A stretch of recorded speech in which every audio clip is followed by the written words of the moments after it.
Bismillahirrahmanirrahim. Em nome de Allah, misericordioso, misericordiador. Louvado seja Allah, Senhor do Universo, e que a paz e seja Allah seja com o profeta Muhammad, sallallahu alaihi wasallam, com seus familiares, companheiros e seguidores, até o dia do juízo final. Amém. Nono dia de Ramadan, nossa nona aula.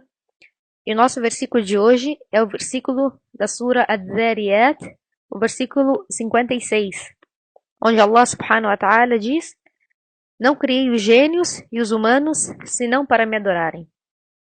Nesse versículo, nós temos a resposta para uma grande pergunta, que é a pergunta: por qual razão a humanidade foi criada? Por que Allah subhanahu wa ta'ala criou a humanidade? Por que nós fomos criados? Por que nós estamos neste mundo? Essa é uma pergunta que muitas pessoas se fazem e muitas pessoas não têm a resposta. Mas o Coran nos traz essa resposta. Vejam que um dos maiores atributos de Allah subhanahu wa ta'ala é a sabedoria. E um dos seus maiores nomes é Al-Hakim, o mais sábio. E vejam que Allah subhanahu wa ta'ala não criou nada em vão. Ao contrário, ele cria coisas por motivos grandes e sábios e para fins sublimes. E é bem conhecido que quando uma pessoa sábia faz alguma coisa, se sabe que ela fez, que essa coisa que ela fez tem alguma sabedoria por trás disso.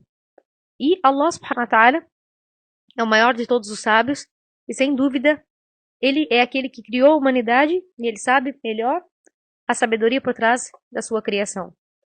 Vejam que os crentes sábios afirmam que há sabedoria na criação de Allah subhanahu wa ta'ala, enquanto os descrentes negam a sabedoria de Allah subhanahu wa ta'ala.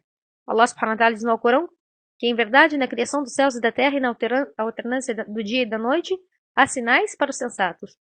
Ou seja, Allah subhanahu wa ta'ala nos diz que a sua perfeita sabedoria na criação dos céus e da terra e que ele não criou nada em vão. Ou seja, não criou nada sem um propósito benéfico. Allah subhanahu wa ta'ala criou os céus e a terra para a verdade. E ele criou para que seus servos pudessem compreender a integralidade do seu conhecimento, o poder e a extensão do poder de Allah subhanahu wa ta'ala. E entender que somente ele é o único que deve ser adorado. E para que soubessem também que a ressurreição é verdadeira e que Allah subhanahu wa ta'ala julgará entre as pessoas que fizeram o bem e o mal.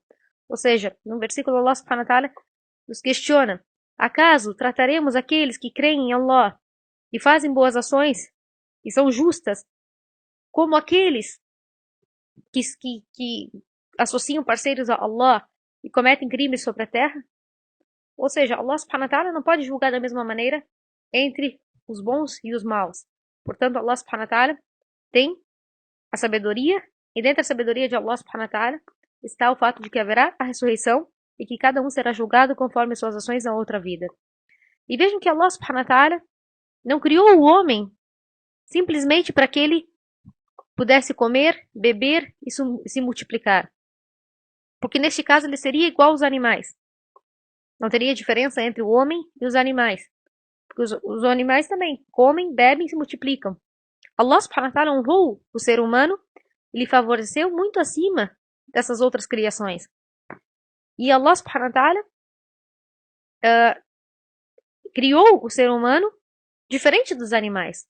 Deu a sabedoria para que ele pudesse adorar a Allah subhanahu wa ta'ala e reconhecer os sinais de Allah subhanahu wa ta'ala.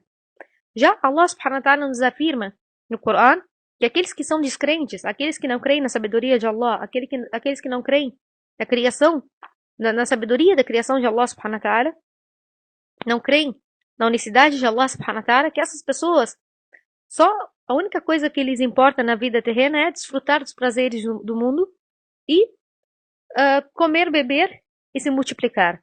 Por isso Allah subhanahu wa ta'ala afirma que eles se divertem e comem igual o gado e que a morada deles será o inferno. Porque eles não raciocinam, porque eles não souberam utilizar o intelecto que Allah subhanahu wa ta'ala lhes proveu. E vejam aqui, nós sabemos que, por exemplo, as nossas faculdades físicas foram criadas por uma razão. Por exemplo, Allah subhanahu wa ta'ala criou nossos olhos para que nós pudéssemos ver, nossos ouvidos para que nós pudéssemos ouvir, e assim por diante. Será que faz sentido que haja uma razão para nossas faculdades físicas e não tem uma razão para a nossa criação?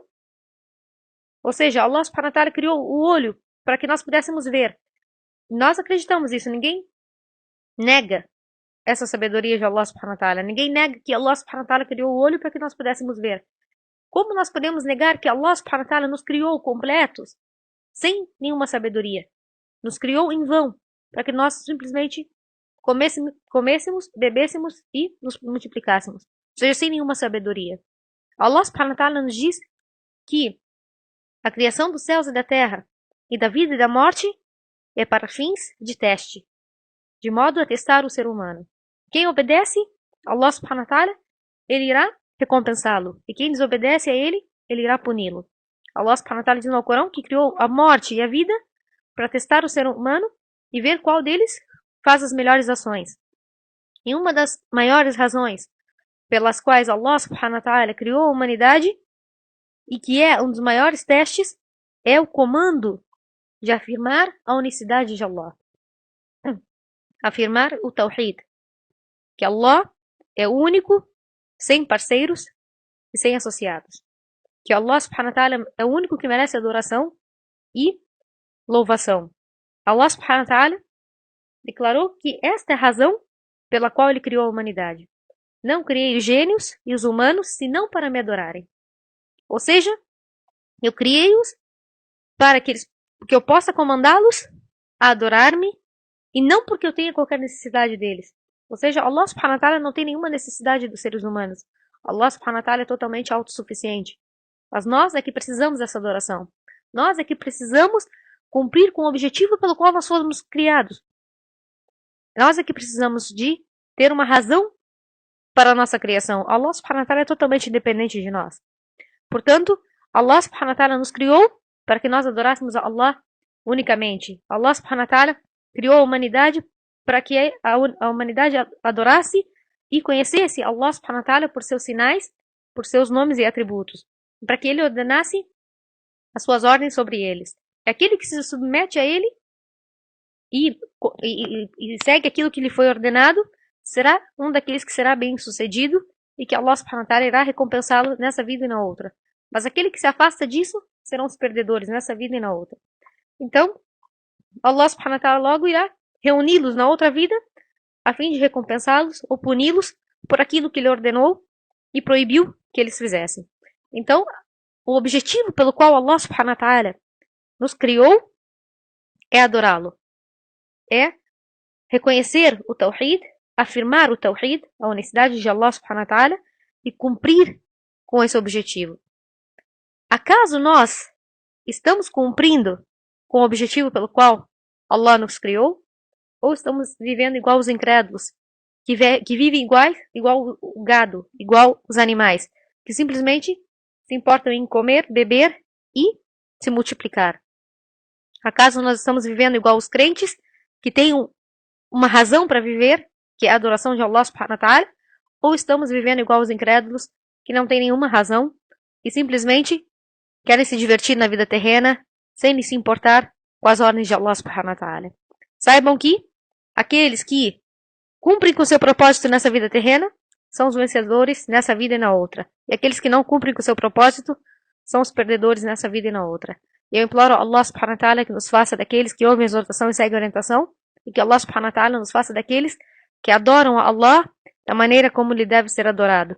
E que a paz e a bênção de Allah seja com o profeta Muhammad, e louvado seja Allah, Senhor do Universo.